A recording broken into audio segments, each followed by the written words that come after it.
नमस्कार दोस्तों, मैं सरोज पांडे। खतरा दुश्मनों से नहीं, गद्दारों से है। देश को भी, धर्म को भी और निजी जिंदगी को भी।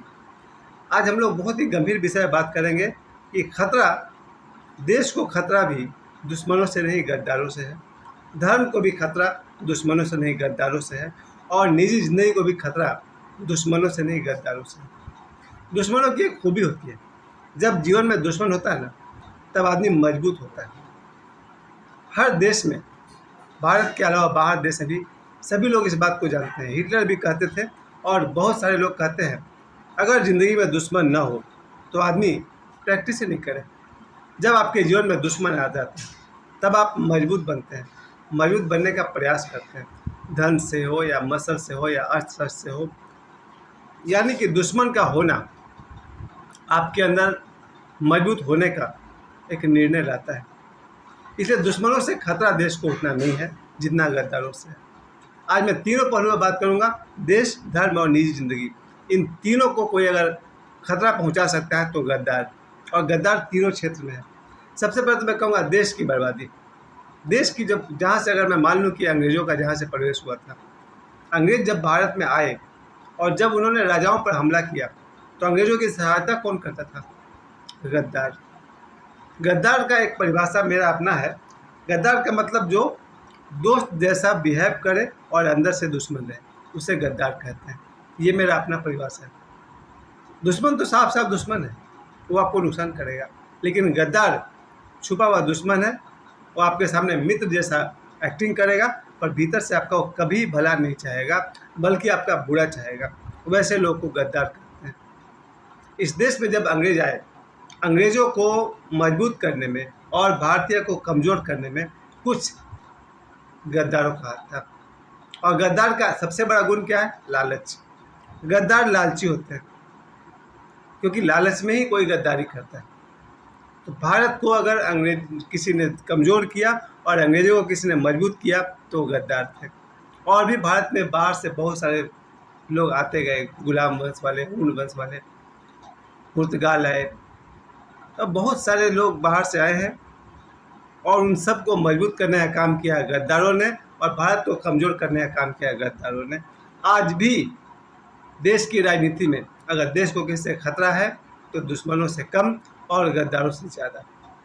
धर्म की बात अगर मैं करूं विशेष करके, तो ये बात बहुत ज़्यादा सुनने में आता है कि हिंदू धर्म को पिछले कई सौ वर्षों से जब धर्मांतरण कराया गया, उस ज़माने में आज से कम 400-500 वर्ष पहले से ही, शायद 800 वर्ष पहले से, जब हिंदुओं को जबरन मुसलमान बनाया जाता था, उस समय की बात कर रहा हूँ। औरंगजेब और कैसे कैसे लोग तैमूर लंग हुआ करते थे, औरंगजेब और एक से एक लोग थे भाई, जिन्होंने चंगेज़ का। तो ये सब लोग के ज़माने में जब धर्मांतरण किया जाता था, उस समय भी बहुत सारे हिंदू थे जो मुसलमानों के साथ थे। खासकर अकबर के समय तक आते आते तो ये बात बहुत स्पष्ट हो गया कि अकबर बहुत ही उदार थे। वो टीका भी लगाते थे, हिंदू धर्म वाले का सम्मान भी करते थे। तो उस समय भी बहुत सारे हिंदू उनके साथ थे, वो भी हिंदुओं के साथ थे।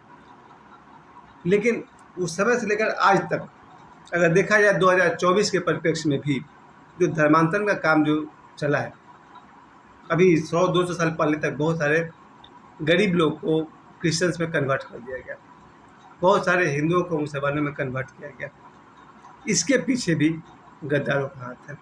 गद्दार कहीं ना कहीं धर्म को भी नुकसान पहुंचाते हैं। तो ये बात आजकल बहुत आम तौर पर कही जाती है कि हिंदू धर्म को खतरा न तो क्रिश्चियन से है, न मुसलमानों से है, गद्दारों से है। उनके लिए एक्चुअली गद्दार वर्ड नहीं, कोई और गाली लोग यूज़ करते हैं, मैं वो गाली देना नहीं चाहता हूँ। लेकिन मैं इतना जरूर समझता हूँ कि अगर कभी देश और धर्म का पतन हो तो उसमें सबसे बड़ा हाथ गद्दारों का होगा। और जो निजी ज़िंदगी है उसका तो मुझे पूरा अनुभव है। अभी हाल में जो भी 2024 में पूरे भारत की जो राजनीति थी, उसको आप गौर करेंगे तो आपको समझ में आ जाएगा मैं क्या कह रहा हूँ, कि देश को खतरा, धर्म को खतरा दुश्मनों से नहीं, गद्दारों से है। अब आइए निजी ज़िंदगी में।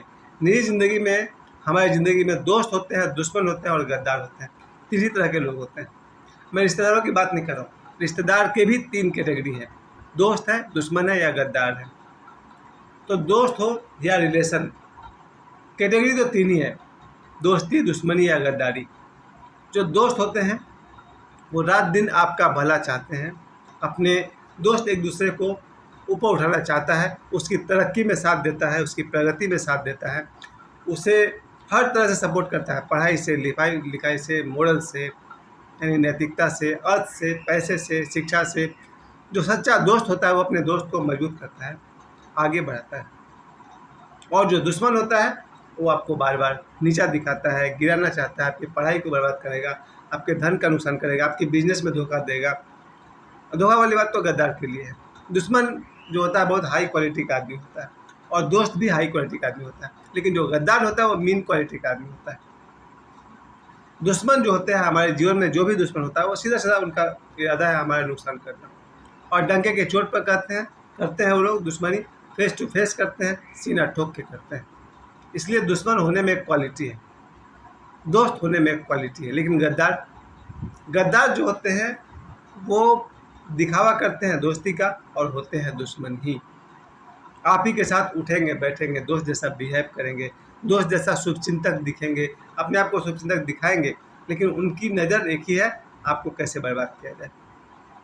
उसे पहचानना होगा। दुश्मन को पहचानिए, गद्दार को ही पहचानिए। कौन आपके पास है जो दोस्त के बेस में है मगर गद्दार है? क्योंकि दुश्मन तो कभी कभी जीवन में एक दो बार आपका नुकसान करेगा, गद्दार आपका नुकसान रोज कर सकता है। ये मेरा निजी अनुभव है। जब कभी आप किसी भी मार्ग पर 2 कदम चलेंगे, गद्दार आपको गिराने की कोशिश करेगा, चाहे आप बिजनेस से बढ़ें या धर्म में बढ़ें या किसी भी फील्ड में आप आगे बढ़िएगा। आपके दुश्मन को शायद आपसे ज़्यादा मतलब हो या न हो, गद्दारों को पूरा मतलब है कि कहीं आदमी तरक्की न कर जाए।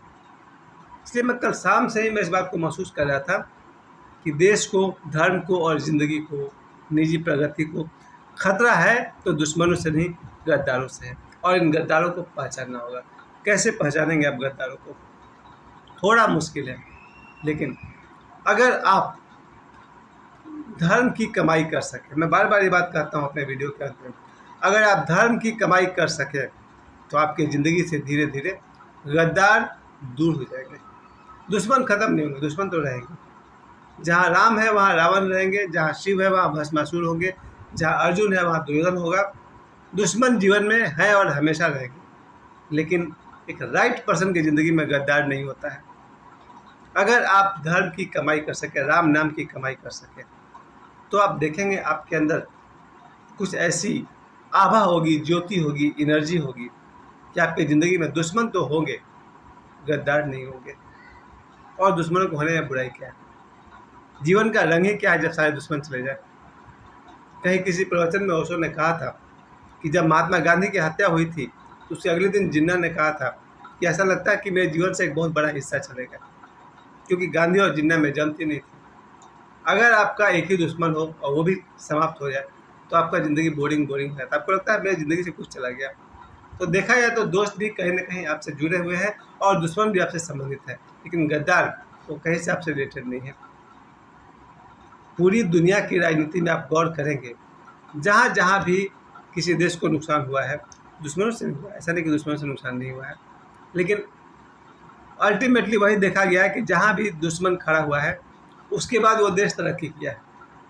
कोई भी 2 देशों की लड़ाई में जो भी देश जीत जाए या हार जाए, उसका अगला स्टेप है तरक्की, क्योंकि जो युद्ध का नुकसान हुआ है उसके भरने के लिए लोग जी जान से जुट जाते हैं।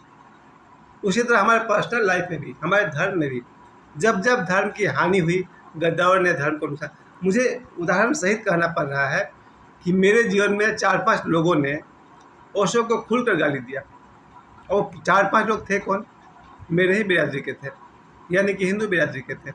जो जिस ओशो ने हम लोग को विज्ञान भैरव तंत्र पर प्रवचन किए, गोरखनाथ पर प्रवचन किए, कबीर पर प्रवचन किए, रविदास पर किए, मीरा पर किए, योग पर किए, ध्यान पर किए, भक्ति पर किए, उन ओशो को गाली कौन दे रहा? मेरे बिरादरी वाले मेरे दोस्त। मेरे सामने मेरा दोस्त ओशो को गाली दे रहा था। मैं चूँकि कमज़ोर मेंटलिटी का हूँ, जवाब नहीं दे पाया प्रश्न के।